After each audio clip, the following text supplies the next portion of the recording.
Morning.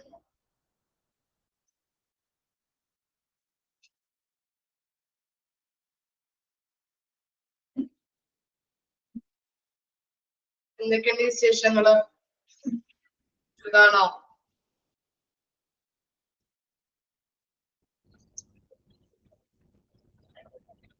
സുഖം. കുട്ടികള് കുറഞ്ഞോണ്ടിരിക്കണല്ലോ നമ്മുടെ ക്ലാസ്സില്. ഇത് പറ്റി ആരും കയറാറില്ലേ? സുഖാണ്. എല്ലാവർക്കും സുഖാണ് അല്ലേ?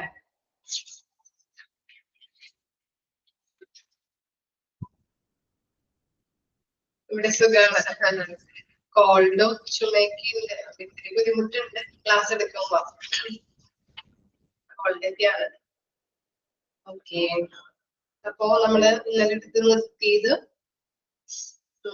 അഡ്വാൻറ്റേജസ് ഓഫ് ക്ലിനിക്കൽ ഓഡിറ്റ് വരെയാണ് നമ്മൾ എടുത്ത് നിർത്തിയത്. ഇനി ചെറിയൊരു രണ്ട് ടോപ്പിക്കും കൂടി ഉള്ളൂ. അതോടുകൂടി നമ്മുടെ ചർച്ച കംപ്ലീറ്റ് ആവും. നോക്കാട്ടോ. Problems in medical audit. Medical ഓഡിറ്റിലെ പ്രോബ്ലംസ് ആണ് നമ്മൾ പറയാൻ പോകുന്നത്. Lack of organised medical record. എന്താണ് ഓർഗനൈസ്ഡ് എന്ന് പറഞ്ഞാൽ? എന്താ മീനിങ് ഓർഗനൈസ്ഡ്? ഓർഗനൈസ്ഡ് എന്ന് പറഞ്ഞാൽ എന്താണ്?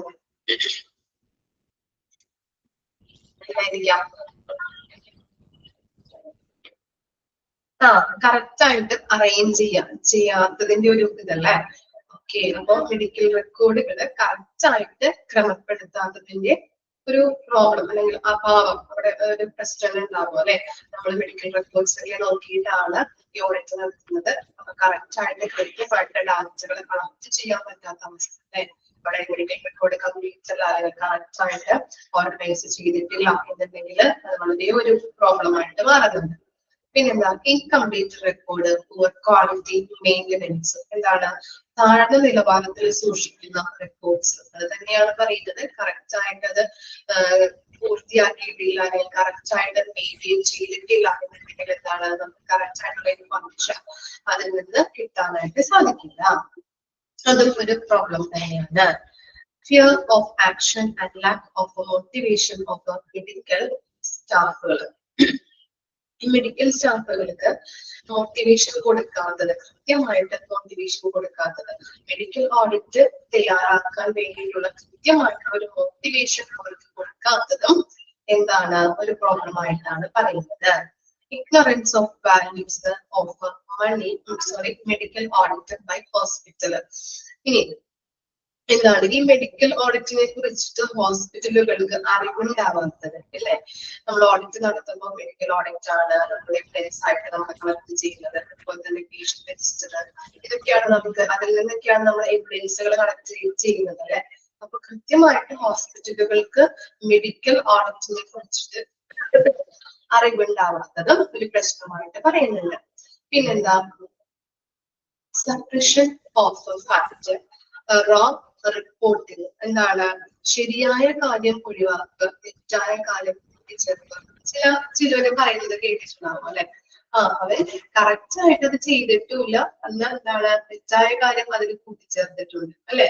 അങ്ങനെ നമ്മളായാലും ചിലപ്പോ എന്തെങ്കിലുമൊക്കെ ഇപ്പൊ ആൻസർ എഴുതാനായിട്ട്, എക്സാമിനൊക്കെ ആൻസർ എഴുതാനായിട്ട് കുറെ ചിലപ്പോൾ എഴുതിയിട്ടുണ്ടാവും, നമുക്ക് മാർക്ക് കിട്ടിയില്ല. എന്താണ് പ്രോബ്ലം ആയിട്ട് വരുന്നത്? കറക്റ്റ് ആയിട്ടുള്ള പോയിന്റ്സ് വേണമെന്ന് ടീച്ചർ പറയാറുണ്ട് ഇല്ലേ? കറക്റ്റ് ആയിട്ടുള്ള പോയിന്റ്സ് ഉണ്ടെങ്കിൽ അതിന് മാർക്ക് തരും.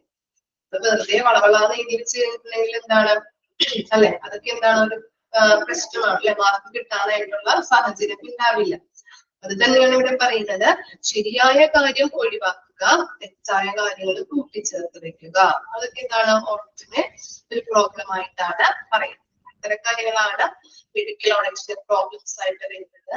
Lakh of organised medical records, incomplete record, poor quality maintenance, fear of action and lack of motivation of medical staff, ignorance of the value of a medical audit by hospitals, suppression of facts and wrong reporting. Clear ആയോ problems? ഇനി next നോക്കി contents of an audit report. Important ആണ് കേട്ടോ. ഏതൊക്കെ കണ്ടൻസുകളാണ് വരുന്നത് എന്നുള്ളത്, audit റിപ്പോർട്ടിന്റെ കണ്ടൻസുകൾ ഏതൊക്കെയാണ്? ഫസ്റ്റ് വൺ എന്താണ്? ബാക്ക്ഗ്രൗണ്ട്. നമ്മളിപ്പോ പ്രൊജക്ട് ഒക്കെ തയ്യാറാക്കുമ്പോൾ നമ്മൾ ചെയ്യാറുണ്ട് അല്ലെ? കണ്ടന്റ് പേജ്, അതുപോലെ തന്നെ ബാക്ക്ഗ്രൗണ്ട് ഡീറ്റെയിൽസ്, അങ്ങനെയുള്ള എല്ലാ കാര്യങ്ങളും ഉണ്ടാവും. ഇപ്പോ ഒരു ബുക്ക് വായിക്കുകയാണെങ്കിൽ അതിനകത്ത് റിവ്യൂ ഉണ്ടാവാറുണ്ട് ഇല്ലേ? ഇപ്പൊ ഒരു എന്താ ഒരു പുതിയ സിനിമ ഇറങ്ങി കഴിഞ്ഞിട്ടുണ്ടെങ്കിൽ ഇപ്പോ യൂട്യൂബിലൊക്കെ നോക്കി കഴിഞ്ഞിട്ടുണ്ടെങ്കിൽ അതിന്റെ റിവ്യൂ പറയുന്നുണ്ട് ആളുകൾ അല്ലെ? അപ്പൊ അതൊക്കെയുമായിട്ട് ബന്ധപ്പെട്ടതാണ്. എക്സാമ്പിൾ പോലെ പറഞ്ഞതാണ് ഞാൻ. അപ്പൊ കണ്ടന്റ് എന്ന് പറയുന്നത് ബാക്ക്ഗ്രൗണ്ട് ഉണ്ട്, റിവ്യൂ, ലിറ്ററേച്ചർ, ഓക്കെ, അതിൽ എന്തൊക്കെയാണ് അടങ്ങിയിരിക്കുന്നത് എന്നുള്ള ഒരു ചെറിയൊരു ഭാഗമായിരിക്കാം റിവ്യൂല് കൊടുത്തിരിക്കുന്നത്. പിന്നെന്താ? ക്രൈറ്റീരിയ ആൻഡ് സ്റ്റാൻഡേർഡ്സ്, എന്താണ് മാനദണ്ഡങ്ങൾ. ഇനി എന്താ? മെത്തേഡ്സ് ഓർ പ്രോട്ടോകോൾസ് യൂസ്ഡ്, ഏതൊക്കെ മെത്തേഡ്സുകളാണ് യൂസ് ചെയ്തിട്ടുള്ളത്. റിസൾട്ട് അല്ലെ? ഓഡിറ്റ് നടത്തുന്നത് മൂലം എന്ത് റിസൾട്ട് ആണ് നമുക്ക് ലഭിച്ചിരിക്കുന്നത്. റെക്കമെൻഡേഷൻസ് ഓഫ് ചേഞ്ച്, എന്നാൽ എന്തെങ്കിലും ചേഞ്ച് വേണമെന്നുണ്ടെങ്കിൽ ശുപാർശകൾ ചെയ്യാം അല്ലെ? ഇന്നത്തെ ഇന്ന ഇംപ്രൂവ്മെന്റ് എന്നുള്ളത്.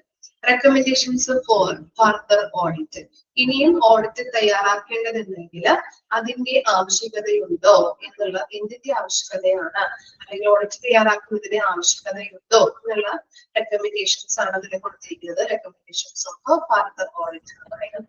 ഇത്രയും കാര്യങ്ങളാണ് കണ്ടന്റ്സിൽ വരുന്നത് കേട്ടോ.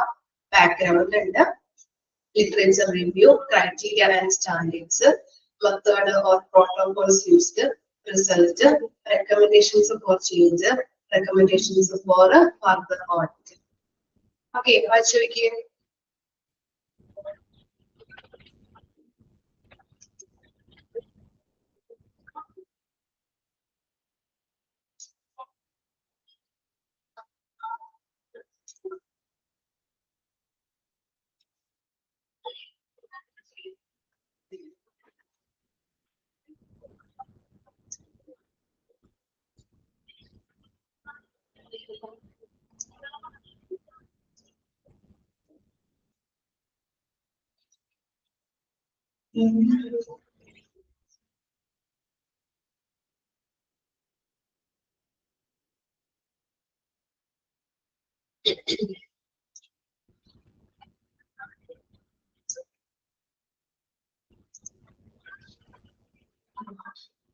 ക്ലിയർ ആയോ?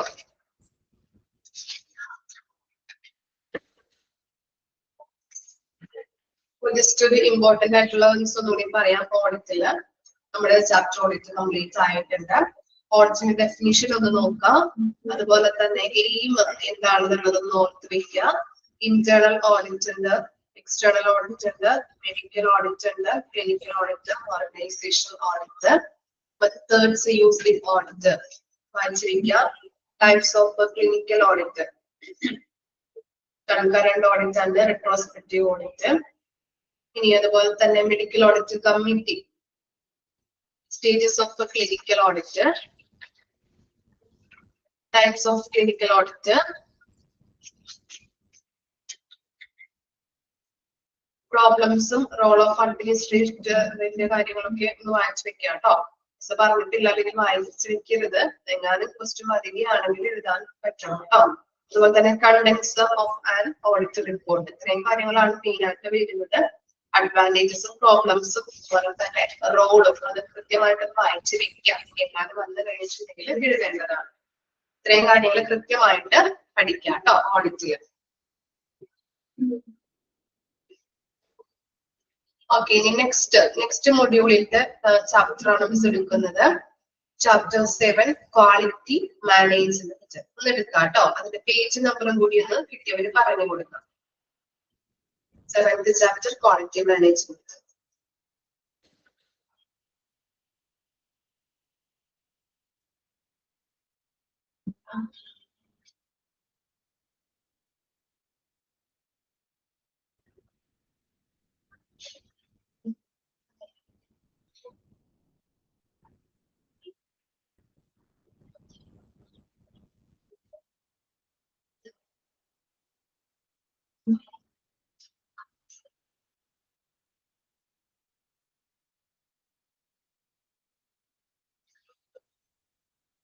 അൻപത്തി ഒമ്പതാണോ 51ആണോ?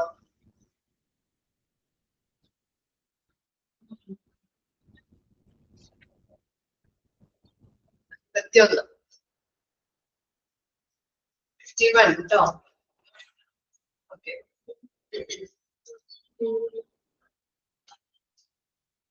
അപ്പൊ മൊഡ്യൂൾ 4 ചാപ്റ്റർ 7. വേറെ എന്തെങ്കിലും വിശദമായ ചാപ്റ്റേഴ്സ് എടുത്ത് തുടങ്ങിയോ? മൊഡ്യൂൾ 4 എടുത്ത് തുടങ്ങിയോ? ഇല്ല, ഞാനാണോ ഫസ്റ്റ് എടുക്കുന്നത്? ഓക്കെ,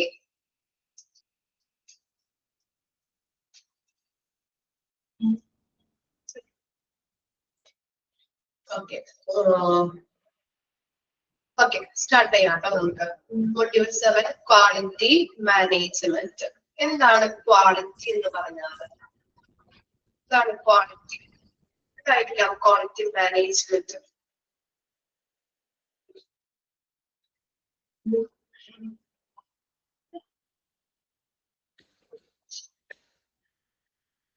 എന്തായിരിക്കാം ക്വാളിറ്റി എന്ന് പറഞ്ഞാൽ? ഗുണനിലവാരം അല്ലെ? ക്വാളിറ്റി എന്ന് പറഞ്ഞാൽ ഗുണം അല്ലെ? ഓക്കെ, ഗുണനിലവാരം നോക്കാം. What is quality? To the ordinary person, quality is how the good something is. അപ്പൊ എന്താണ് ഒരു സാധാരണക്കാരനെ അല്ലെ? ഓർഡിനറി പേഴ്സൺ എന്ന് പറഞ്ഞാല് ഒരു സാധാരണക്കാരനെ സംബന്ധിച്ചിടത്തോളം ക്വാളിറ്റി എന്നത് എന്താണ് പറയുന്നത്? Quality is how good something is. ഞാൻ പറയുന്നത് ക്ലിയർ ആണോ നിങ്ങൾക്ക്? സൗണ്ട് കുറച്ചാണ് പറയുന്നത്, ശ്രമം എന്നതുകൊണ്ട് സൗണ്ട് കുറവാണ്. ക്ലിയർ ആണ്? ഓക്കെ, അപ്പൊ ക്വാളിറ്റി എന്നത് എന്താണ്? ഒരു കാര്യം അല്ലെ? Quality is how good something is. എന്താണ് ഒരു കാര്യം എത്രത്തോളം നല്ലതാണ്, അതിനെയാണ് നമ്മള് ക്വാളിറ്റി എന്ന് പറയുന്നത്. ഒരു കാര്യം എത്രത്തോളം നല്ലതാണ്. This can be it services. നമുക്കൊരു സർവീസസ് ആവാം, അല്ലെങ്കിൽ ഒരു പ്രൊഡക്റ്റ് ആയിക്കോട്ടെ അല്ലെ? നമ്മള് ഒരു സർവീസിനെ നമ്മള് ക്വാളിറ്റി നമ്മള് ഡിസ്ക്രൈബ് ചെയ്യാറുണ്ട്. അതുപോലെ തന്നെ ഒരു പ്രൊഡക്റ്റിനെയും നമ്മൾ ഡിസ്ക്രൈബ് ചെയ്യാറുണ്ട്. അവിടെ നോക്കി ഒരു സർവീസ് ആയിക്കോട്ടെ, അതിനൊരു എക്സാമ്പിൾ ആണ് ക്യാൻറ്റീൻ സർവീസ്. അതുപോലെ തന്നെ പ്രൊഡക്റ്റ് നമ്മൾ എടുത്തു കഴിഞ്ഞാൽ നമ്മുടെ ഒരു എക്സാമ്പിൾ കൊടുത്തിട്ടുണ്ട് റിസ്റ്റ് വാച്ച്. ഓക്കെ, നിങ്ങളിപ്പോ ഒരു ഹോട്ടലിൽ പോയി അല്ലെ? ഒരു ഹോട്ടലിൽ പോയി, അപ്പോ നിങ്ങൾ അവിടുത്തെ ഫുഡ് കഴിച്ചിറങ്ങി. ഇനി നമ്മളോട് അതിന്റെ ക്വാളിറ്റിയെ കുറിച്ച് ചോദിക്കുമ്പോൾ നിങ്ങൾ എന്തൊക്കെ പറയുന്നുണ്ട്? എന്തൊക്കെ പറയാൻ പറ്റും നിങ്ങൾക്ക് ഹോട്ടലിനെ കുറിച്ചിട്ടുള്ള അതിന്റെ ഗുണം അല്ലെങ്കിൽ ക്വാളിറ്റി? ഹോട്ടലിന്റെ ക്വാളിറ്റി എന്നതുകൊണ്ട് നിങ്ങൾ എന്തൊക്കെ പറയും?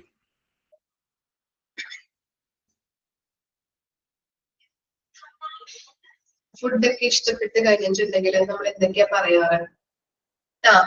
ടേസ്റ്റ് ഉണ്ട്, അതുപോലെ തന്നെ നല്ല രീതിയിൽ ക്ലീനിങ് ആണ് അല്ലെ? ഇതൊക്കെ നമ്മൾ പറയുന്നത് എന്താണ്? ക്വാളിറ്റി ആണ് നമ്മള് പറയുന്നത് അല്ലെ? നമ്മള് ചൂണ്ടി കാണിക്കുന്നത് അതുമായിട്ട് ബന്ധപ്പെട്ട ക്വാളിറ്റി ആണ്. ടേസ്റ്റ്, അതുപോലെ ക്ലീൻ, പിന്നെന്തൊക്കെ പറയാം നമ്മള്? ഒരു ഹോട്ടലിൽ പോയിട്ട് ഒരു ഫുഡ് ഇഷ്ടപ്പെട്ട് കഴിഞ്ഞിട്ടുണ്ടെങ്കിൽ ബാക്കി എന്തൊക്കെയാ നമ്മൾ പറയാറ്? ഇത്രയും കാര്യങ്ങൾ മാത്രം പറയുള്ളൂ? എന്നാലോചിച്ച് നോക്കി. ക്വാണ്ടിറ്റി അല്ലെ? ഫുഡിന്റെ ക്വാണ്ടിറ്റി എത്രത്തോളം ഉണ്ട് അല്ലെ? നമ്മള് കൊടുത്ത പൈസക്ക് അത്രയും ക്വാണ്ടിറ്റിയിൽ അവർ തരുന്നുണ്ട് എന്ന് പറയാറുണ്ട്. പിന്നെ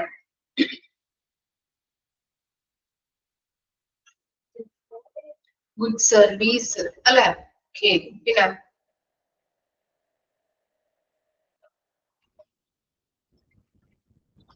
പ്രൈസ്. എന്താണ്? സാധാരണക്കാരന് വാങ്ങിക്കാൻ പറ്റുന്ന രീതിയിലുള്ള ഒരു അഫോർഡബിൾ ആയിട്ടുള്ള പ്രൈസ് ആണ് പറയാറ്.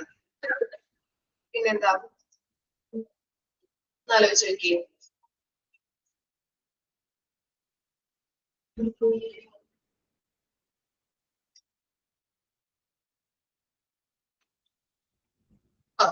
അപ്പൊ എന്താണ്? ചിലപ്പോ നല്ല ഫുഡ് ആയിരിക്കാം, അതുകൊണ്ടായിരിക്കാം നമ്മൾ അതിന് പറയുന്നത്. അതുപോലെ അവര് നമ്മളോട് ബിഹേവ് ചെയ്യുന്ന രീതികള്, ഗുഡ് ആംബിയൻസ് അല്ലെ? പിന്നെ എന്താ? ഒരു സാറ്റിസ്ഫാക്ഷൻ ആളുകൾക്ക് അവിടെ നിന്ന് കിട്ടുന്നുണ്ട്, അതുകൊണ്ടായിരിക്കാം. അതുപോലെ തന്നെ ക്യാൻറ്റീനൊക്കെ നീറ്റും ക്ലീനും ആയിരിക്കാം അല്ലെ? നമ്മൾ പറഞ്ഞിരിക്കുന്ന എല്ലാ കാര്യങ്ങളും അതിൽ ഉൾക്കൊള്ളുന്നുണ്ട് അല്ലെ? അതുമായിട്ട് ബന്ധപ്പെട്ടിട്ടാണ് നമ്മള് ആ ഹോട്ടലുമായിട്ട് ബന്ധപ്പെട്ട് അതിന്റെ ക്വാളിറ്റിയെ കുറിച്ച് നമ്മൾ വർണ്ണിക്കുന്നത്. അതുപോലെ തന്നെ ഒരു പ്രൊഡക്റ്റ് ആയിക്കോട്ടെ, റിസ്റ്റ് വാച്ചാണ് ഇവിടെ കൊടുത്തിരിക്കുന്നത്. ഏതൊരു പ്രൊഡക്റ്റ് നമ്മള് എന്താ കടയിൽ നിന്ന് വാങ്ങിച്ചു കഴിഞ്ഞിട്ടുണ്ടെങ്കിലും നിങ്ങൾ അത് ഇഷ്ടപ്പെടാനായിട്ടുള്ള കാരണം എന്തായിരിക്കാം? ഒരു പ്രൊഡക്റ്റ് കടയിൽ നിന്ന് വാങ്ങിച്ചു, ബിസ്ക്കറ്റോ അല്ലെങ്കിൽ എന്താ പേന അല്ലെങ്കിൽ എന്തെങ്കിലും ഒരു പ്രൊഡക്റ്റ് ആയിക്കോട്ടെ, അതിന്റെ ബ്യൂട്ടി നമ്മൾ നോക്കാറുണ്ട്. പിന്നെ ഏതാ എന്തൊക്കെ നോക്കും? പാക്കേജിങ് അല്ലെ, റാപ്പിംഗ് അല്ലെ, എങ്ങനെയാണെന്നുള്ളത് നമ്മൾ നോക്കാറുണ്ട്. ക്വാളിറ്റി ഉള്ള പ്രൊഡക്റ്റ് ആണോ എന്ന് നമ്മൾ നോക്കാറുണ്ട്. പിന്നെ എന്താ ഡ്യൂറബിലിറ്റി, പ്രൈസ് നമ്മൾ നോക്കും. പിന്നെ ഇതിന്റെ ഫീച്ചേഴ്സ് നോക്കാറുണ്ടോ നമ്മള്? എക്സ്പയറി ഡേറ്റ് ഒക്കെ നമ്മൾ നോക്കാറുണ്ടല്ലേ? മറന്നുപോയാ? നോക്കാറില്ലേ? അതൊക്കെ നമ്മൾ നോക്കും അല്ലെ. അപ്പൊ നമ്മൾ കൊടുത്ത പൈസക്ക് ആ പ്രൊഡക്റ്റ് ഉണ്ടോ എന്നുള്ളത് നമ്മൾ നോക്കാറുണ്ട് അല്ലെ. അത്തരത്തിലാണ് എന്താണ് ഒരു സാധാരണക്കാരനെ സംബന്ധിച്ചിടത്തോളം ക്വാളിറ്റി എന്ന് പറയുന്നത് എന്താണ്? ഒരു കാര്യം എത്രത്തോളം നല്ലതാണോ. ഇനി എന്താ? The person's judgment about a service or product rely on what he hope for it or from it. അപ്പൊ എന്താണ് പറയുന്നത്? ഒരു നമ്മള് ജഡ്ജ്മെന്റ്, ഒരു പേഴ്സൺ അവൻ വിലയിരുത്തുന്നത് എങ്ങനെയാണെന്നാണ്, ക്വാളിറ്റി വിലയിരുത്തുന്നത് എങ്ങനെയാണെന്നാണ് പറയുന്നത്, അതിൽ നിന്ന് അവൻ എന്ത് പ്രതീക്ഷിക്കുന്നു എന്നതിനനുസരിച്ചിട്ടാണ് അല്ലെ. നമ്മളിപ്പോ ഒരു ഓൺലൈൻ പർച്ചേസ് ചെയ്തു, ഓൺലൈൻ നമ്മള് ഒരു മെറ്റീരിയൽ കണ്ടു, നമുക്ക് ഇഷ്ടപ്പെട്ടു, അതിന്റെ കളറ് അതുപോലെ തന്നെ അതിന്റെ ഡിസൈൻ എല്ലാ കാര്യങ്ങളും നമുക്ക് ഇഷ്ടപ്പെട്ടു. അപ്പൊ നമ്മൾ ഓർഡർ ചെയ്ത് കഴിയുമ്പോൾ നമുക്ക് കിട്ടിക്കഴിഞ്ഞിട്ടുണ്ടെങ്കിൽ ചിലവർക്ക് എന്താണ് ലക്കായിരിക്കും അല്ലെ. നല്ല ക്വാളിറ്റി ഉള്ള തുണി ആയിരിക്കാം, നമ്മൾ ഉദ്ദേശിച്ച കളർ ആയിരിക്കാം, നമ്മൾ ഇഷ്ടപ്പെടുന്നത് നമുക്ക് ഇട്ട് നോക്കിക്കഴിഞ്ഞിട്ടുണ്ടെങ്കിൽ നമുക്ക് അത് പെർഫെക്റ്റ് ആണെന്ന് തോന്നും. ചില ആളുകൾക്ക് എന്താണ് നമ്മൾ ഉദ്ദേശിച്ച രീതിയിലുള്ള തുണി ഉണ്ടാവില്ല അല്ലെ. പലർക്കും അങ്ങനെ സംഭവിക്കാറുണ്ട് അല്ലെ. ഓൺലൈൻ പർച്ചേസ് ചെയ്ത് കഴിയുമ്പോൾ ഉദ്ദേശിച്ചത്ര ചിലപ്പോൾ തുണി കുറവായിരിക്കാം, ചിലപ്പോൾ തുണിക്ക് അത്ര ക്വാളിറ്റി ഉണ്ടാവില്ല. പക്ഷെ നമ്മള് അവിടെ മെറ്റീരിയൽസ് നമ്മൾ നോക്കിക്കഴിയുമ്പോൾ കറക്റ്റ് ആയിട്ടുള്ള നമുക്ക് ഇഷ്ടപ്പെട്ട കളറൊക്കെ ആണെങ്കിൽ വരുമ്പോൾ ചിലപ്പോ വേറെ കളറായിരിക്കാം. അങ്ങനെ പലർക്കും സംഭവിക്കാറുണ്ട്. അപ്പൊ അതൊക്കെയാണ് ഉദ്ദേശിക്കുന്നത്. കളർ ചേഞ്ച് ആയിട്ട് വരാറുണ്ട്. ഓക്കെ. അപ്പൊ എന്താണ് സാധാരണക്കാരനെ സംബന്ധിച്ചിടത്തോളം ക്വാളിറ്റി എന്ന് പറയുന്നത് ഒരു കാര്യം എത്രത്തോളം നല്ലതാണ്, അതുപോലെ തന്നെ ഒരു പേഴ്സൺ ക്വാളിറ്റിയെ ജഡ്ജ്മെന്റ് ചെയ്യുന്നത് എങ്ങനെയാണ്, അതിൽ നിന്ന് അവൻ എന്ത് പ്രതീക്ഷിക്കുന്നു എന്നതിനനുസരിച്ചിട്ടാണ്. ഇനി നമ്മൾ എന്താണ് ക്വാളിറ്റിയെ ഡിഫറെന്റ് വേർഡ്സിൽ ഡിസ്ക്രൈബ് ചെയ്യുന്നുണ്ട്. അതാണ് താഴെ കൊടുത്തിരിക്കുന്നത്. നോക്കിയേ. Some of the word used to explain quality are എന്തൊക്കെയാണ്? ബ്യൂട്ടിഫുൾ അല്ലെ, നമ്മൾ പറഞ്ഞിട്ടായിരുന്നു അല്ലെ. ബ്യൂട്ടി അല്ലെ, ബ്യൂട്ടിഫുൾ ആണോ അല്ലെങ്കിൽ അട്രാക്റ്റീവ് ആണോ എന്ന് നോക്കിയിട്ടാണ് നമ്മള് എന്ത് വാങ്ങിക്കുന്നത്? പ്രൊഡക്റ്റ് വാങ്ങിക്കുന്നത് അല്ലെ. അതുപോലെ തന്നെ എന്താണ് ഡ്യൂറബിലിറ്റി, അത് നമ്മൾ പറഞ്ഞതാണ് അല്ലെ. ലോങ് ലാസ്റ്റിംഗ്, നിലനിൽക്കുന്നതാണോ. അതുപോലെ തന്നെ മീറ്റിംഗ് സ്റ്റാൻഡേർഡ്സ്, എല്ലാ മാനദണ്ഡങ്ങളും പാലിച്ചിട്ടുണ്ടാവുന്നുണ്ടോ. പിന്നെ എന്താണ് ഹെൽത്തി, ആരോഗ്യമുള്ളത് കൊണ്ടാവാം നമ്മൾ അതിനെ വാങ്ങിക്കുന്നത് അല്ലെ, നമ്മൾ ഇഷ്ടപ്പെടുന്നത്. അതുപോലെ തന്നെ വാല്യൂ ഫോർ മണി, നമ്മൾ പറഞ്ഞതാണ് നമ്മൾ കൊടുക്കുന്ന പണത്തിന് ആ പ്രൊഡക്റ്റ് ഉണ്ടോ അല്ലെങ്കിൽ ആ സർവീസ് അവിടെ അവൈലബിൾ ആണോ എന്ന് നോക്കിയിട്ടാണ് നമ്മൾ അതിനെ വിലയിരുത്തുന്നത് അല്ലെ. ഇതൊക്കെയാണ് നമ്മൾ ക്വാളിറ്റിയെ ഡിസ്ക്രൈബ് ചെയ്യുന്ന വേർഡ്സ് ആയിട്ട് പറയുന്നത്. എന്തൊക്കെയാണ്? ബ്യൂട്ടിഫുൾ, അട്രാക്റ്റീവ്, ഡ്യൂറബിള്, അതുപോലെ തന്നെ meeting standards, healthy, value for money. Underline ചെയ്ത് വെക്കാം കേട്ടോ, ചോദിക്കാറുണ്ടേ. So the different words are used to describe the quality. We should describe it as the extent into which a product or service content a person or a group, that is how much satisfaction the person receives from the services. എന്താ പറയുന്നത്? നമ്മള് different വേർഡ്സില് ക്വാളിറ്റിയെ describe ചെയ്യുന്നുണ്ട്. Person ആയിക്കോട്ടെ അല്ലെങ്കിൽ ഒരു group ആയിക്കോട്ടെ, അവനെ സംബന്ധിച്ചിടത്തോളം അവന് എത്ര സാറ്റിസ്ഫാക്ഷൻ അതിൽ നിന്ന് ലഭിക്കുന്നുണ്ട്, അതനുസരിച്ചിട്ടാണ് അവൻ ക്വാളിറ്റിയെ ഡിസ്ക്രൈബ് ചെയ്യുന്നത്. ഓക്കെ. പാരഗ്രാഫ് ഒന്ന് വായിച്ചു നോക്കി, ഇൻട്രൊഡക്ഷൻ ഒന്ന് വായിച്ചു നോക്കി. വാട്ട് ഈസ് ക്വാളിറ്റി എന്നത് കൊണ്ട് ഉദ്ദേശിക്കുന്നത് എന്തൊക്കെയാണ്, ഏതൊക്കെ രീതിയിൽ നമ്മൾ ക്വാളിറ്റി ഡിസ്ക്രൈബ് ചെയ്യുന്നത് ചെയ്യുന്നുണ്ട് എന്നുള്ളതൊന്ന് വായിച്ചു നോക്കാം കേട്ടോ.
ശരി, പറയണോ കേട്ടോ.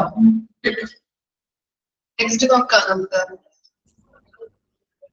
Okay, what is quality of care? When we say quality of care, we mean healthcare activities that be in the medical, nursing, laboratory field, etc. എന്താണ് ക്വാളിറ്റി ഓഫ് കെയർ എന്ന് പറയുന്നത്? ക്വാളിറ്റി ഓഫ് കെയർ എന്ന് പറയുന്നത് medical, nursing, laboratory field, 3 മേഖലകൾ അവിടെ പറഞ്ഞിട്ടുണ്ട് അല്ലെ. Nursing ഉണ്ട്, മെഡിക്കൽ ഉണ്ട്, ലബോറട്ടറി ഫീൽഡ് ഉണ്ട്. ഈ 3 മേഖലകളിൽ നിന്നും ആരോഗ്യ സംരക്ഷണ പ്രവർത്തനങ്ങൾ കൊടുക്കുക എന്നതാണ് ക്വാളിറ്റി ഓഫ് കെയർ എന്നതുകൊണ്ട് ഉദ്ദേശിക്കുന്നത്. Executed daily to benefit our patient without causing harmful to them. ഇനി നമ്മള് ഈ ക്വാളിറ്റി ഓഫ് കെയർ നമ്മള് എന്താണ് കെയർ പേഷ്യൻസിന് എങ്ങനെ കൊടുക്കണം? ഡെയിലി അത് എക്സിക്യൂട്ട് ചെയ്യണം without causing harmful to them. എന്താണ് അവർക്ക് ദോഷകരം ഉണ്ടാക്കാത്ത രീതിയിൽ വേണം ഡെയിലി അത് എക്സിക്യൂട്ട് ചെയ്യാനായിട്ട്. Quality of care requires that we pay attention to the requirements of the patient and client. അതുപോലെ തന്നെ നല്ല രീതിയിൽ ക്വാളിറ്റി ഓഫ് കെയർ കൊടുക്കുമ്പോൾ നല്ല രീതിയിൽ നമ്മുടെ അറ്റൻഷൻ കൊടുത്തിട്ട് വേണം ചെയ്യാനായിട്ട്. ക്ലയൻസിനായാലും പേഷ്യൻസിനായാലും നമ്മുടെ നല്ല രീതിയിൽ അറ്റൻഷൻ ശ്രദ്ധ കൊടുത്തിട്ട് വേണം ക്വാളിറ്റി ഓഫ് കെയർ കൊടുക്കാൻ. We must also use methods that have been verified to be safe, affordable, and can lessen health, illness, and disability. Furthermore, we are expected to practice as started into safe standards as laid down by clinical guidelines and protocols. അതിന് നമ്മൾ quality of care കൊടുക്കുമ്പോൾ അതില് different മെത്തേഡുകൾ use ചെയ്തുകൊണ്ടാണ് നമ്മൾ care കൊടുക്കുന്നത്. എങ്ങനെയൊക്കെ വേണം നമ്മൾ കൊടുക്കാനായിട്ട്? ആളുകൾക്ക് നമ്മൾ പ്രൊവൈഡ് ചെയ്യുമ്പോൾ സേഫ് ആയിട്ട് വേണം നമ്മൾ കൊടുക്കാനായിട്ട്. അതുപോലെ തന്നെ അഫോർഡബിൾ അല്ലെ, സാധാരണക്കാരന് എന്താണ് അഫോർഡ് ചെയ്യാൻ പറ്റുന്ന രീതിയിലുള്ള കോസ്റ്റ് ആയിരിക്കണം. പിന്നെന്താ, മരണങ്ങള് കുറച്ചുകൊണ്ടും അതുപോലെ രോഗങ്ങൾ കുറച്ചുകൊണ്ടും ഡിസേബിലിറ്റി വൈകല്യങ്ങൾ ഉണ്ടാക്കാത്ത രീതിയിൽ വേണം നമ്മള് ക്വാളിറ്റി കെയർ കൊടുക്കാനായിട്ട്. അതുപോലെ തന്നെ നല്ലൊരു ക്വാളിറ്റി കെയർ കൊടുക്കുക എന്ന് പറയുമ്പോൾ നല്ല രീതിയിലും മാനദണ്ഡങ്ങളും പെരുമാറ്റച്ചട്ടങ്ങളും പാലിച്ചുകൊണ്ട് നിലവാരമുള്ള പ്രവർത്തനങ്ങളായിരിക്കണം ഒരു ഓരോ രോഗികൾക്കും നമ്മൾ അവിടെ ചെയ്തു കൊടുക്കേണ്ടത്. മനസ്സിലായോ? ക്വാളിറ്റി കെയർ കൊടുക്കുക എന്ന് പറയുമ്പോൾ എന്താണ് ഉദ്ദേശിക്കുന്നത്? നല്ല രീതിയിലും മാനദണ്ഡങ്ങളും പെരുമാറ്റച്ചട്ടങ്ങളും പാലിച്ചുകൊണ്ട് നിലവാരമുള്ള പ്രവർത്തനങ്ങളായിരിക്കണം നൽകേണ്ടത്. ഓരോ പ്രോട്ടോകോൾസ് ഉണ്ടാവും, ഓരോ സ്റ്റാൻഡേർഡ്സ് ഉണ്ടാവും, ഗൈഡ് ലൈൻസ് ഉണ്ടാവും അല്ലെ? അതൊക്കെ നമ്മൾ പാലിച്ചുകൊണ്ടായിരിക്കണം ക്വാളിറ്റി ഓഫ് കെയർ കൊടുക്കേണ്ടത്. Okay, with the quality of care we should have accepted time, the exact time, exact things at the exact time. ഇനി എന്താണ്? കറക്റ്റ് ടൈമില് നമ്മൾ ക്വാളിറ്റി ഓഫ് കെയർ കൊടുക്കേണ്ടത് അത്യാവശ്യമാണ് അല്ലെ? We check the patient promptly, make the right diagnosis and give the apt treatment. ഈ ഒരു patient വന്നു കഴിഞ്ഞിട്ടുണ്ടെങ്കിൽ നമ്മൾ പറയോ ഇനി നാളെ വരും ഡോക്ടർ ഇല്ലാന്ന് പറയോ? ഇല്ല, നമ്മൾ എന്ത് ചെയ്യുന്നുണ്ട്? രോഗിയെ കൊണ്ടുവന്ന് ചികിത്സിക്കും അല്ലെ? കറക്റ്റ് ആയിട്ടുള്ള ചികിത്സകൾ നടത്തി, കറക്റ്റ് ആയിട്ട് രോഗനിർണയം നടത്തി, എന്ത് രോഗമാണെന്നുള്ളത് ഐഡന്റിഫൈ ചെയ്ത് അതിന് ആപ്റ്റ് ആയിട്ടുള്ള ട്രീറ്റ്മെന്റ് കുറച്ചുകൂടി ആയിട്ട് അപ്പൊ തന്നെ സ്പോട്ടിൽ നമ്മൾ സ്റ്റാർട്ട് ചെയ്യും അല്ലെ? With the quality of the care, we keep enhancing our standards of services with excellence is caught.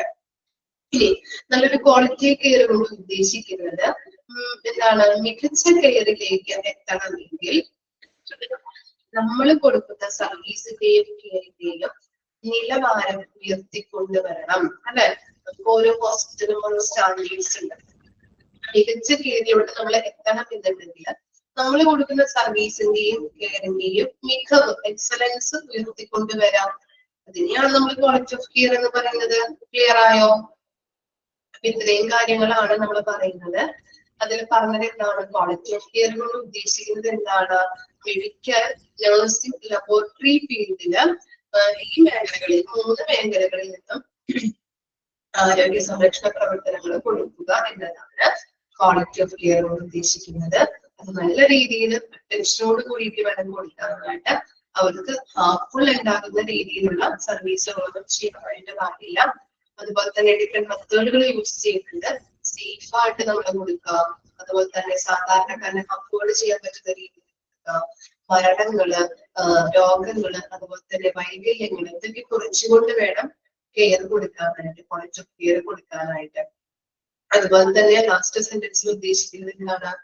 ഈ ഒരു ക്വാളിറ്റി ഓഫ് കെയർ കൊടുക്കുക എന്ന് പറയുമ്പോൾ എല്ലാ രീതിയിലും നല്ല രീതിയിലും മാനദണ്ഡങ്ങളും പെരുമാറ്റച്ചട്ടങ്ങളും പാലിച്ചുകൊണ്ട് നിലവാരമുള്ള പ്രവർത്തനങ്ങൾ കൊടുക്കേണ്ടത് അത്യാവശ്യമാണ്.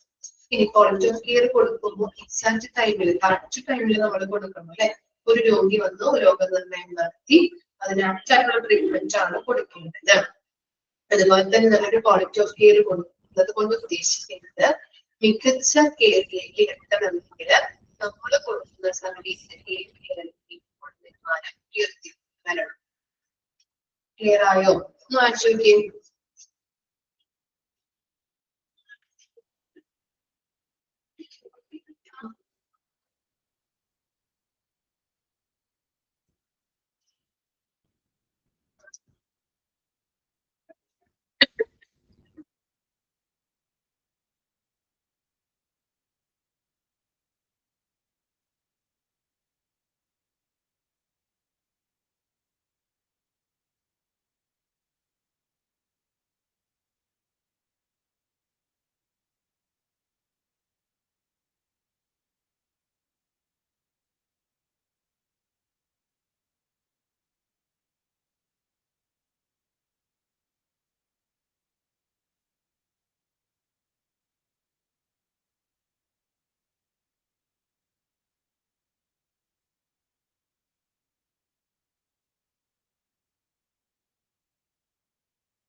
വായിച്ചു കഴിഞ്ഞില്ലേ?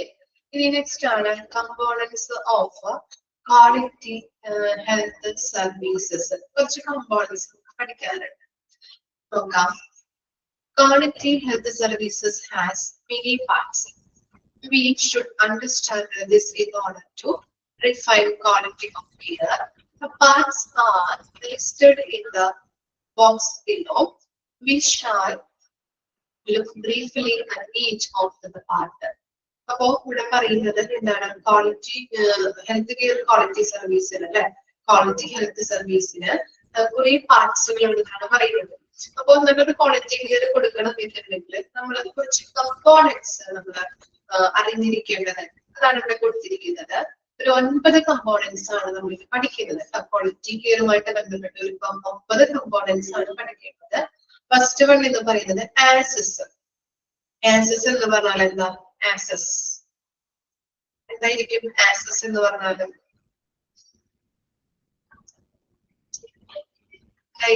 ആക്സസ്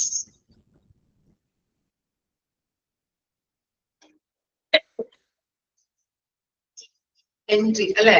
എന്താണ്? പ്രവേശനം. ഇനി ടെക്നിക്കൽ കോമ്പിറ്റൻസ്. ടെക്നിക്കൽ കോമ്പിറ്റൻസ് എന്ന് പറഞ്ഞാല് സാങ്കേതിക കഴിവ്. പിന്നെ ഇക്വിറ്റി. ഇക്വിറ്റി എന്താ? Equity equity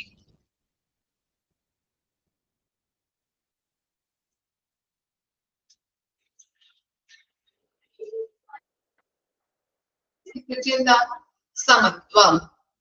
effectiveness. എന്താണ് എഫക്റ്റീവ്നെസ് എന്ന് പറഞ്ഞാല്? ഫലപ്രാപ്തി. എഫിഷ്യൻസി. എന്താണ് എഫിഷ്യൻസി?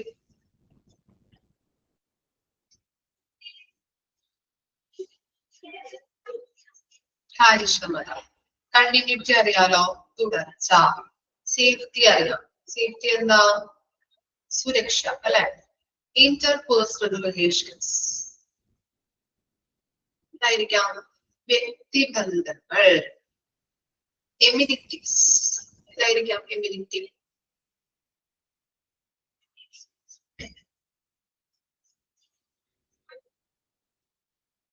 എന്തായിരിക്കാം? സൗകര്യങ്ങൾ. Very good. ഫെസിലിറ്റീസ് എന്ന് പറയാതെ നമുക്ക് സൗകര്യങ്ങള്.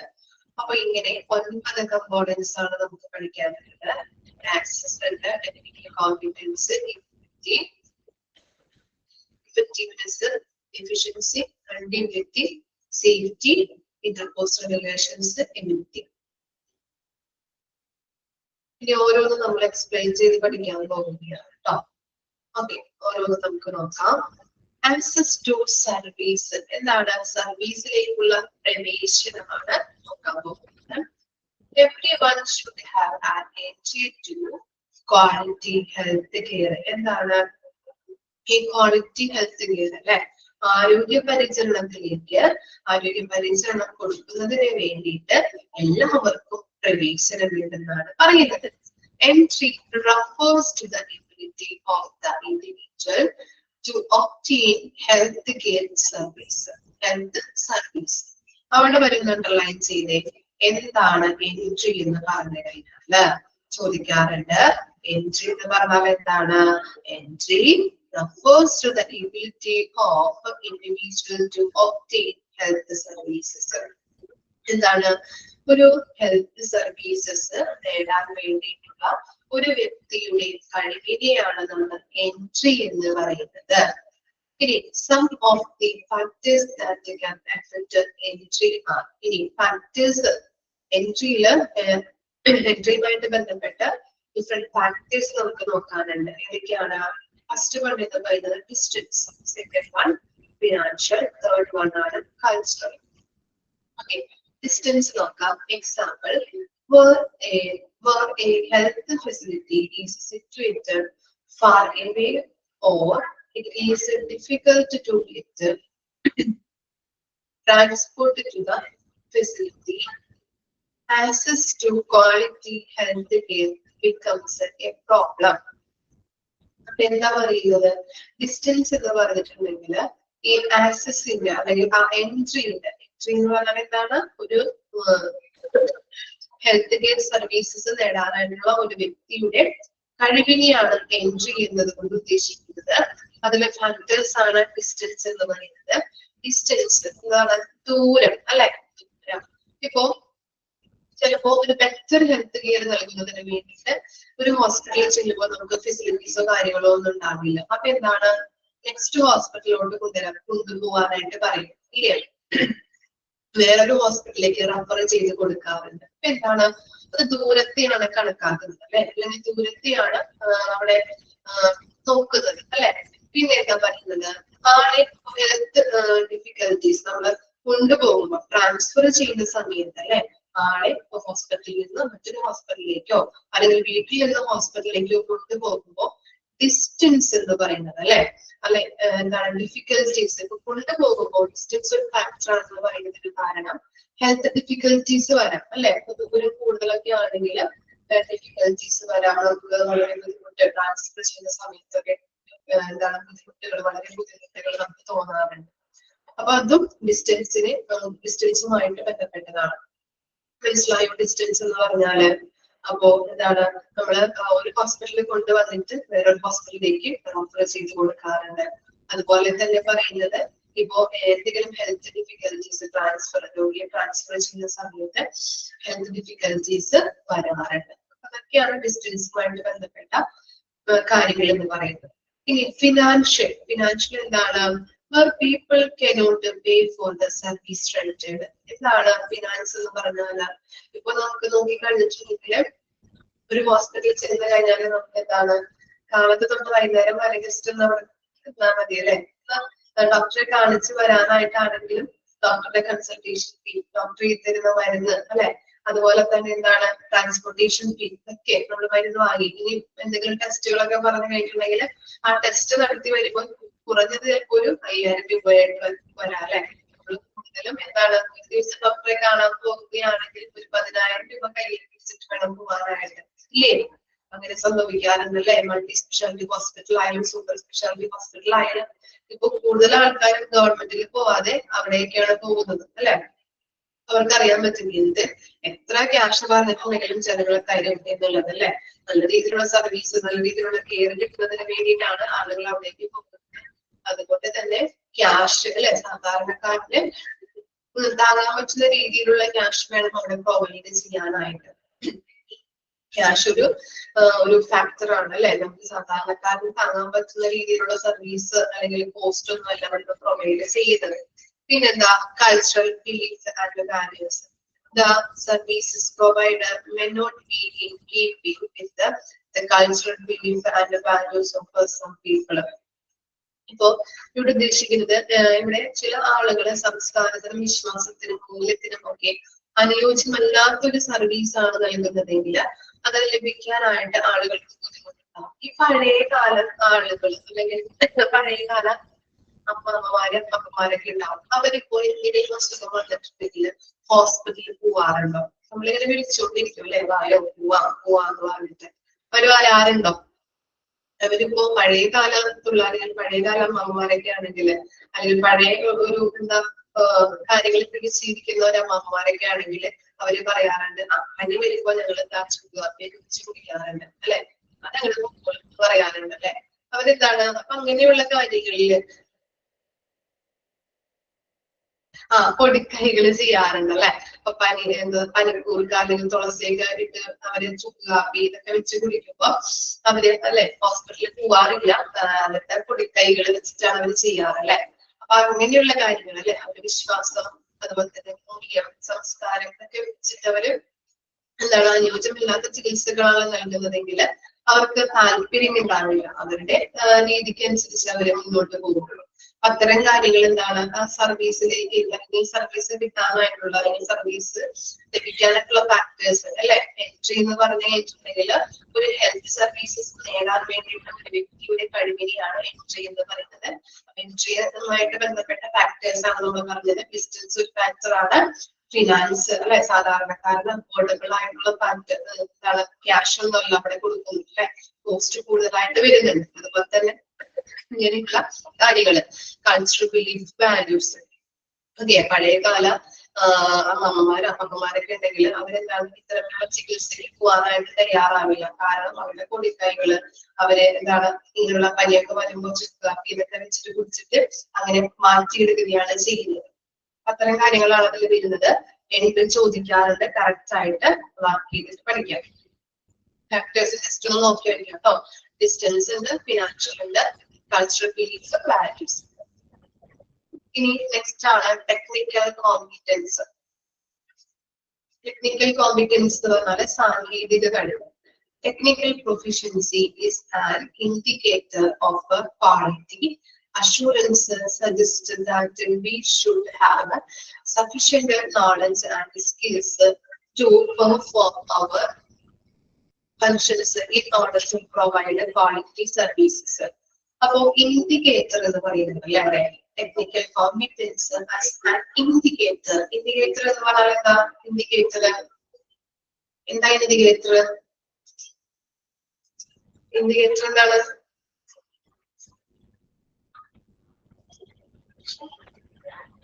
ഇൻഡിക്കേറ്റർ എന്താ? സൂചിക. സൂചിക അല്ലെ. അപ്പോ ഒരു ക്വാളിറ്റി അഷ്യൂർ ചെയ്യുന്ന ഒരു സൂചികയാണ് എന്ത്? ഈ ടെക്നിക്കൽ കോമ്പിറ്റൻസ് എന്ന് പറയുന്നത്. ക്വാളിറ്റി അഷ്യൂർ ചെയ്യുന്ന ഒരു സൂചികയാണ് ടെക്നിക്കൽ കോമ്പിറ്റൻസ് എന്ന് പറയുന്നത് അല്ലെ. ഓക്കെ, ഇനി എന്താണ് ഇവിടെ കൊടുത്തിട്ടുണ്ട് നോക്കാം. എന്താണ്? Technical competency is an indicator of a quality assurance, suggest that we should have sufficient knowledge and skills to perform our functions in order to provide quality services. Quality services ജനങ്ങൾക്ക് കൊടുക്കാൻ വേണ്ടിയിട്ട് അവിടെ വർക്ക് ചെയ്യുന്ന സ്റ്റാഫുകൾക്ക് എന്തൊക്കെ വേണമെന്ന് പറയുന്നത്? മതിയായ രീതിയിലുള്ള നോളജും മതിയായ സ്കില്ലും അത്യാവശ്യമാണ് അല്ലെ. നല്ല രീതിയിലുള്ള സ്കില്ല്, നല്ല രീതിയിലുള്ള നോളജ് ഇല്ല എന്നുണ്ടെങ്കിൽ നല്ല രീതിയിലുള്ള ക്വാളിറ്റി അത് കൊടുക്കാനായിട്ട് പറ്റില്ല. അപ്പൊ അവിടെ വരുന്ന ജനങ്ങൾക്ക് നല്ല രീതിയിലുള്ള സാറ്റിസ്ഫൈഡ് ആകുന്ന രീതിയിലുള്ള ക്വാളിറ്റി കെയർ കൊടുക്കുന്നതിന് ഉതകുന്ന രീതിയിലുള്ള നോളജും സ്കില്ലും നമ്മുടെ സ്റ്റാഫുകൾക്ക് ആവശ്യമാണ്. Example, one must go to a nursing school and pass the nursing examinations before she can work in nurse. എന്താണ്? ഒരു നഴ്സിംഗ് സ്കൂളിൽ പോയി നഴ്സിംഗ് എക്സാംസ് പാസ്സായി. അപ്പൊ അതിനുശേഷം എന്താണ്? നമ്മള് ഒരു നേഴ്സായിട്ട് ജോലി ചെയ്യാനായിട്ട് പോവുകയാണ് അല്ലെ. ജോയിൻ ചെയ്യാൻ എക്സാംസ് ഒക്കെ പാസ്സായാൽ നമുക്ക് എന്താണ്? ഒരു ഹോസ്പിറ്റലിൽ ജോലി കിട്ടും. Even though we are no longer in school, we have to continue to refine that our knowledge by reading textbooks and attending service training workshops, etc. ഇനി നമ്മൾ പറഞ്ഞു അപ്പൊ നമ്മളൊരു എക്സാമിനേഷൻസ് പാസ്സായി ഒരു നേഴ്സ് ആയിട്ട് പുറത്തു വന്നു. അപ്പോ നമ്മളൊരു ജോലി ചെയ്യുമ്പോൾ കറക്റ്റ് ആയിട്ട് നമുക്ക് എന്താണ് അതിനകത്ത് നമുക്ക് വർക്ക് ചെയ്യാനായിട്ട് സാധിക്കുമോ? അവിടെ വർക്ക് ചെയ്യാനായിട്ട് അല്ലെങ്കിൽ അവരുടെ വർക്ക് നേഴ്സിന് കൊടുത്തിട്ടുള്ള നേഴ്സിനെ ഏൽപ്പിച്ചിട്ടുള്ള വർക്ക് കാര്യങ്ങൾ പെർഫെക്റ്റ് ആയിട്ട് ചെയ്യാനായിട്ട് പറ്റുമോ? നമ്മൾ ആദ്യമായിട്ട് ജോയിൻ ചെയ്യുമ്പോ പറ്റോ ഇല്ലയോ? ഇല്ല. കാരണം എന്താണ്? അവർ അതിൽ എക്സ്പീരിയൻസ്ഡ് ആവണം അല്ലെ. നമ്മൾ പറഞ്ഞു നമ്മൾ കുറെ കാര്യങ്ങൾ പഠിച്ചു, എക്സാംസ് എഴുതി കഴിഞ്ഞിട്ടുണ്ടെങ്കിലും നമുക്ക് നോളജ് ഉണ്ടാവും, പക്ഷെ പ്രാക്ടീസ് കുറവായിരിക്കും അല്ലെങ്കിൽ എക്സ്പീരിയൻസ് കുറവായിരിക്കും. നിങ്ങളായാലും എന്താണ് എക്സാമുകൾ പാസ്സായി കഴിഞ്ഞ് ഒരു ഹോസ്പിറ്റലിൽ ജോലി കിട്ടിക്കഴിയുമ്പോൾ നിങ്ങൾ അതിൽ ട്രെയിനികളാവണം അല്ലെ. അല്ലെങ്കിൽ എന്താണ് ട്രെയിനേഴ്സ് ആയി കഴിഞ്ഞതിന് ശേഷമേ നിങ്ങൾക്ക് അതിനുള്ള നോളജും സ്കില്ലും ഒക്കെ വർദ്ധിക്കുള്ളൂ. അതിൽ പ്രാക്ടീസ് ആയി കഴിഞ്ഞിട്ടുണ്ടെങ്കിൽ ശേഷം മാത്രമാണ് അല്ലെ. അതുപോലെ തന്നെയാണ് ഇവിടെ ഒരു നേഴ്സായി കഴിയുമ്പോൾ കറക്റ്റ് ആയിട്ട് ഇപ്പോ ഫസ്റ്റ് തന്നെ ജോലി ചെയ്ത് കഴിഞ്ഞാൽ അല്ലെങ്കിൽ ജോയിൻ ചെയ്ത് കഴിയുമ്പോൾ അവർക്ക് പെർഫെക്റ്റ് ആയിട്ട് ജോലി ചെയ്യാൻ പറ്റില്ല. അവർക്ക് അതിൽ എന്ത് വേണം? പ്രാക്ടിക്കൽ നോളജ് അത്യാവശ്യമാണ്, അല്ലെങ്കിൽ അതിനകത്ത് എക്സ്പീരിയൻസ്ഡ് ആവണം അല്ലെ. അപ്പൊ അവരെന്ത് ചെയ്യുന്നുണ്ട്? കൂടുതലായിട്ടുള്ള ഹെൽത്ത് കെയർ ബുക്സ് വായിക്കും. അതുപോലെ തന്നെ അറ്റൻഡ് ഇൻ സർവീസ് ട്രെയിനിങ്ങുകൾ നമ്മൾ നഴ്സിംഗ് അഡ്മിനിസ്ട്രേഷനൊക്കെ പഠിച്ചിട്ടുണ്ടായിരുന്നു. വർക്ക്ഷോപ്പുകള് അങ്ങനെയുള്ള ട്രെയിനിങ്ങുകൾ അവർ അറ്റൻഡ് ചെയ്യും. അപ്പൊ അങ്ങനെ അറ്റൻഡ് ചെയ്യുമ്പോൾ കൂടുതൽ അവര് എക്സ്പീരിയൻസ്ഡ് ആവും, കൂടുതൽ അതിൽ പ്രാക്ടീസ് കിട്ടും. Since we are health professionals, we should also understand our limit. That is, know what we can do and what we cannot do. ഇനി നമ്മൾ ഹെൽത്ത് കെയർ പ്രൊഫഷണൽസ് ആയി കഴിഞ്ഞിട്ടുണ്ടെങ്കിൽ നമുക്ക് എന്താണ് ഇപ്പൊ ഒരു രോഗി വന്നു കഴിഞ്ഞിട്ടുണ്ടെങ്കിൽ ഒന്നുകൂടി ഫുൾ വായിച്ചിട്ട് നമുക്ക് എക്സ്പ്ലെയിൻ ചെയ്യാം കേട്ടോ. With regard to what we cannot do, we are expected to refer them to other centers or professionals who are more proficient to tackle them. Our practice should also be controlled by our standards and guidelines. Example, standard treatment guidelines. എന്ന് പറഞ്ഞു കഴിഞ്ഞിട്ടുണ്ടെങ്കിൽ നമ്മൾ കൂടുതൽ നമ്മൾ എന്ത് ചെയ്യുന്നു, in service ഒക്കെ training കിട്ടി നമ്മൾ അതിൽ എക്സ്പീരിയൻസ്ഡ് ആയി കഴിഞ്ഞാല് ഇപ്പൊ ഒരു രോഗി വന്നു നമ്മുടെ കയ്യിലേക്ക് അല്ലെ, ഹോസ്പിറ്റലിലേക്ക് നമ്മൾ രോഗിയെ കൊണ്ടുവന്നു, നമ്മുടെ അടുത്തേക്കാണ് കൊണ്ടുവന്നത്. അപ്പൊ അത് നമ്മൾ അറ്റൻഡ് ചെയ്തു, രോഗിയെ അറ്റൻഡ് ചെയ്ത് കഴിഞ്ഞപ്പോ നമ്മുടെ കയ്യിൽ ഇല്ല എന്നുണ്ടെങ്കിൽ നമ്മൾ എന്ത് ചെയ്യും, ഒന്നുകിൽ നമ്മൾ എന്ത് ചെയ്യും, റഫർ ചെയ്ത് കൊടുക്കും അല്ലെ, അല്ലെങ്കിൽ നമ്മുടെ മേലധികാരികളായിട്ടുള്ള പ്രൊഫഷണൽസിന്റെ കയ്യിലോട്ട് നമ്മൾ റഫർ ചെയ്യാറുണ്ട്, അല്ലെങ്കിൽ അവരോട് പറഞ്ഞു അല്ലെ നോക്കാനായിട്ടോ അല്ലെ പറയാറുണ്ട്. നമ്മള് പ്രൊഫഷണൽസിനോട് പറയും, അല്ലെങ്കിൽ മറ്റു ഹോസ്പിറ്റലിലോട്ട് നമ്മൾ റഫർ ചെയ്യുകയാണ് ചെയ്യുന്നത് അല്ലെ. നമ്മൾ കൊണ്ടുവരുമ്പോ നമ്മൾ പരമാവധി നോക്കി നമ്മുടെ കയ്യിൽ നിൽക്കുന്നില്ല, നമ്മുടെ കണ്ടീഷൻ ബെറ്റർ ആവുന്നില്ല, കൂടുതൽ മോശമായിട്ട് പോവുകയാണെങ്കിൽ നമ്മൾ എന്ത് ചെയ്യുന്നുണ്ട്, നമ്മുടെ പ്രൊഫഷണൽസിനോട് നമ്മൾ പറയും. അതുപോലെ തന്നെ അല്ലെങ്കിൽ എങ്ങനെയാണ് റഫർ ചെയ്യുന്ന മറ്റു ഹോസ്പിറ്റലിലേക്ക് നമ്മൾ കൊടുക്കാറുണ്ട്. ഓക്കെ, ഇനി ഇവിടെ പറയുന്നത് നല്ലൊരു സർവീസ് പ്രൊവൈഡ് ചെയ്യുക എന്നത് എന്താണ്, ശരിയായ രീതികളിലുള്ള മാനദണ്ഡങ്ങൾ പാലിച്ചും മാർഗനിർദ്ദേശങ്ങളിലൂടെയും ആവണം നല്ലൊരു സർവീസ് കൊടുക്കാനായിട്ട്. അവിടെ ഉദ്ദേശിക്കുന്നത് എന്താണ്, കറക്റ്റ് ആയിട്ടുള്ള principles, policies, procedures, guidelines, standards അല്ലെ, അങ്ങനെയുള്ള എല്ലാ കാര്യങ്ങളും അതിൽ നമ്മൾ അഡ്മിനിസ്ട്രേഷൻ ഏരിയയാണ് ഇങ്ങനെയുള്ള എല്ലാ കാര്യങ്ങളും നമുക്ക് രീതിയിൽ എഴുതി തരുന്നത്. അവർ പറഞ്ഞിരിക്കുന്ന രീതിയിലുള്ള കാര്യങ്ങളിലൂടെ വേണമെന്നുള്ള അത് പാലിച്ച് വേണം ഇതിനുള്ള ക്വാളിറ്റി കെയർ പ്രൊവൈഡ് ചെയ്യാനായിട്ട്. ക്ലിയർ ആണോ?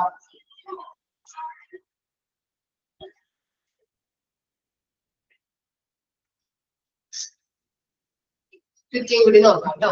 ഇക്വിറ്റി എന്താ, സമത്വം. Quality services should be provided to all people who are in need of them, be they poor, children, child, adults, old people, pregnant women, disabled, etc. Quality services should be made available in all parts of our country, in villages, towns and cities. അപ്പൊ എന്താണ് പറയുന്നത്, നമ്മൾ പറഞ്ഞു എന്താണ്, പൂർ people ആയിക്കോട്ടെ, അതുപോലെ തന്നെ children, adults, വൃദ്ധരായിക്കോട്ടെ, pregnant ladies ആയിക്കോട്ടെ, ഡിസേബിൾഡ് വൈകല്യമുള്ളവരായിക്കോട്ടെ, ആരെയും നമ്മൾ എന്താണ് വേർതിരിച്ച് കാണാൻ പാടില്ല അല്ലെ.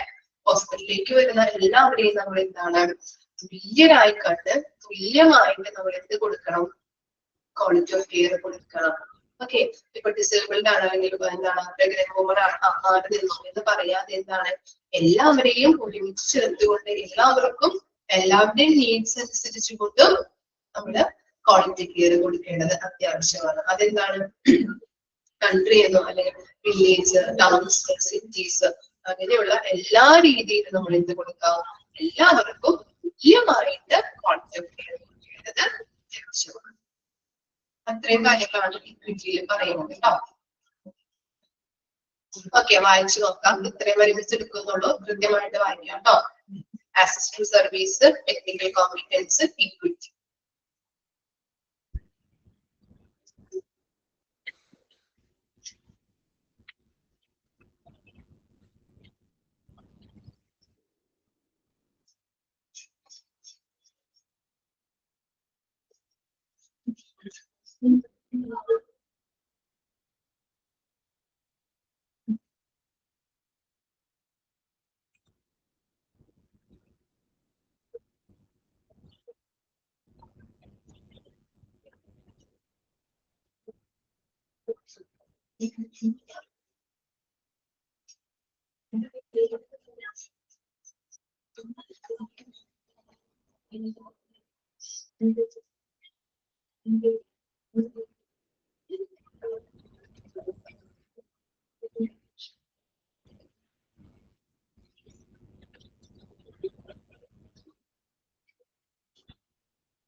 ക്ലിയർ ആണോ? കിട്ടി വരും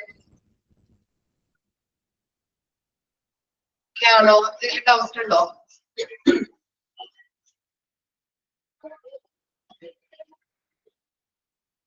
ഓക്കെ, അപ്പൊ നെക്സ്റ്റ് ക്ലാസ്സിൽ കാണാം കേട്ടോ. Thank you.